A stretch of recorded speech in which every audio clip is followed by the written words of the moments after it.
ప్రతి కథలో ఒక భావముంటుంది, ప్రతి భావంలో ఒక ప్రపంచముంటుంది. ఇది మీ సినియల్ కథలు, మీ మనసును తాకే కథలు. నమస్కారం స్నేహితులారా, మీరిప్పుడు వింటున్నది ఒక కల్పన కాదు. ఇది అచ్చమైన పల్లె నేలమీద జరిగిన నిజమైన కథ. ఆంధ్రప్రదేశ్లో ఒక మారుమూల గ్రామం రాళ్లపాడు.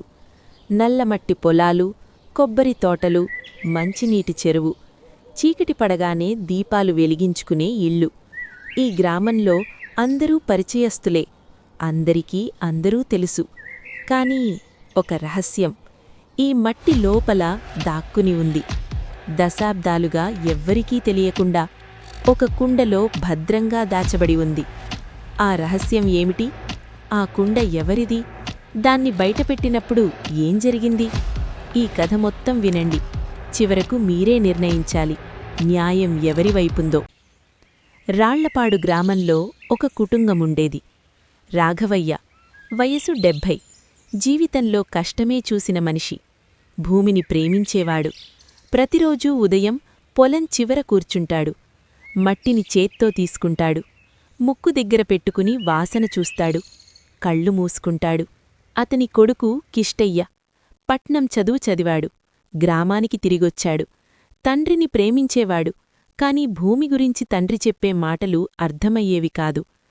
పక్కింటి శేషమ్మ, వయసు 65, గ్రామంలో అందరికీ అన్నీ తెలిసిన మనిషి. రహస్యాలు దాచడమంటే ఆమెకు చేతకాదు. కాని ఈ ఒక్క రహస్యం మాత్రం ఆమె చాలా సంవత్సరాలు దాచింది. ఎందుకు దాచింది? ఆ రహస్యం బయటపడితే గ్రామం మొత్తం తలకిందులవుతుందని ఆమెకు తెలుసు. ఒకరోజు ఉదయం కిష్టయ్య నిర్ణయించుకున్నాడు. పొలంలో బోరు వేయించాలి. వేసవి వస్తోంది, నీళ్లు కావాలి. పనివాళ్లు వచ్చారు. మట్టి తవ్వడం మొదలుపెట్టారు. 1 అడుగు, 2 అడుగులు, 3 అడుగులు. ఏదో గట్టిది తగిలింది. పనివాళ్లు తవ్వారు. మట్టి తప్పుకుంది. అక్కడుంది ఒక పెద్ద మట్టికుండ. మూతవేసి ఉంది. పైన తాటితాడు బిగించి ఉంది. కుండ చాలా పాతది, కాని చాలా జాగ్రత్తగా దాచిన ఆనవాళ్లున్నాయి. కిష్టయ్య చేతులు వణికాయి. అతని మనసులో 100 ప్రశ్నలు. ఇది ఎవరిది? ఎప్పటిది? లోపలేముంది? తండ్రిని పిలిచాడు. రాఘవయ్య కుండ చూశాడు. అతని కళ్లలో ఏదో మెరిసింది. భయమా? ఆశ్చర్యమా? బాధ. నాయనా, ఈ కుండమూత తెరవకు అన్నాడు మెల్లగా. కాని అప్పటికే పక్కింటి శేషమ్మ వచ్చింది. ఆమె ఆ కుండ చూసి నేలమీద కూర్చుపోయింది. ఇప్పటికీ ఉందా? అంది గొంతు పెగలకుండా. 50 సంవత్సరాల బాధ ఉంది. 50 సంవత్సరాల నమ్మకం ఉంది. ఒక చనిపోయిన అమ్మ ఇచ్చిన మాట ఉంది. శేషమ్మ నెమ్మదిగా చెప్పడం మొదలుపెట్టింది. 50 సంవత్సరాల క్రితం మాట. మీ తాత సూరయ్య ఈ పొలం అమ్మాలని నిర్ణయించుకున్నాడు. కరువొచ్చింది. అప్పులు పెరిగాయి. ఆ సమయంలో పక్క ఊరి జమీందారు ఈ పొలం మొత్తం కాజేయాలని చూశాడు. చట్టపరంగా కాదు, మోసంతో. సూరయ్య ఆలోచిస్తున్నాడు. అప్పులు, పొలం, పిల్లలు. అప్పుడు మీ నాయనమ్మ లక్ష్మీదేవి ఒక పనిచేసింది.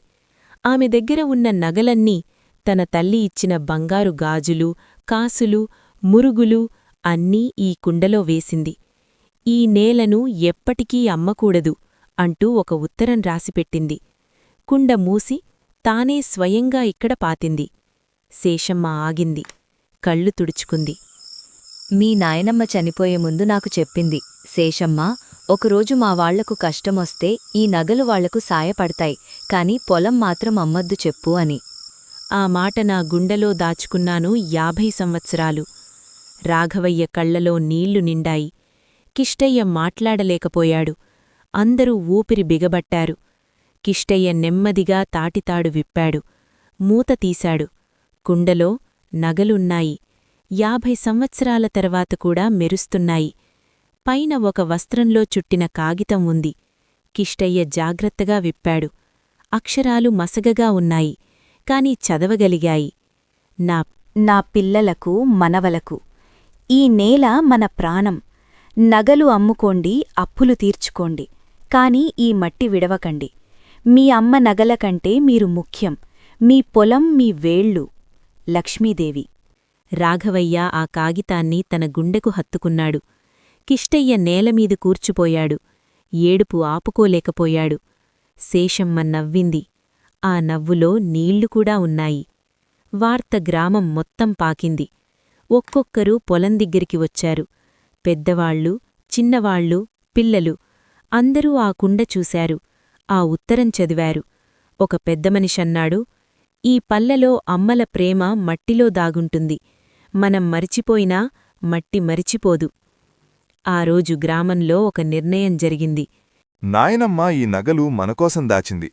ఆమె చెప్పింది, అప్పులు తీర్చుకోండి, కాని పొలం విడవకండి. నా దగ్గర అప్పులు లేవు, ఈ నగలు అమ్మాల్సిన అవసరం లేదు. కాని ఒక పని చేద్దాం. ఈ పొలంలో సేంద్రియ వ్యవసాయం మొదలు పెడదాం. మట్టిని చంపుకోవద్దు. నాయనమ్మ ప్రేమించిన నేలను మనం కూడా ప్రేమిద్దాం. కిష్టయ్య ఆ నగలు అమ్మలేదు. బ్యాంకులో భద్రపరిచాడు. బదులుగా గ్రామస్థులందరూ కలిసి ఆ పొలంలో సేంద్రియ వ్యవసాయం మొదలుపెట్టారు. ప్రతి ఇంటి నుండి ఒక చెయ్యి. అందరూ కలిసి పనిచేశారు. ఆ పొలం ఇప్పుడు రాళ్లపాడు గ్రామానికి గర్వకారణం. స్నేహితులారా, మనం ప్రతిరోజూ ముందుకు పరుగెడుతున్నాం. పట్టణాలకు వెళుతున్నాం. పెద్ద కలలు కంటున్నాం. కాని మనం మరిచిపోతున్నదేమిటంటే మన వేళ్ళు ఆ మట్టిలో ఉన్నాయి. మన అమ్మలు, నాయనమ్మలు చెమట చిందించిన భూమిలో. లక్ష్మీదేవి అమ్మ ఏం చేసింది? నగలు భూమిలో పెట్టింది. కాని నిజంగా ఆమె పెట్టింది ప్రేమను, నమ్మకాన్ని, భవిష్యత్తు పట్ల ఆశను. ఆ రహస్యకుండ మనకు చెప్పేదేమిటి? పూర్వీకులు మనకిచ్చిన వారసత్వాన్ని కాపాడుకోండి. పల్లె మట్టి ఒట్టెవి కాదు, అందులో చరిత్ర ఉంది. ఈ కథ నచ్చిందా? అయితే ఈ వీడియోను మీ స్నేహితులకు, కుటుంబ సభ్యులకు పంచండి. లైక్ చేయండి, సబ్స్క్రైబ్ చేయండి. మన తెలుగు పల్లె కథలు ప్రపంచానికి వినిపించాలి. కామెంట్లో చెప్పండి, మీ పల్లెలో ఇలాంటి కథలేవైనా ఉన్నాయా? నమస్కారం.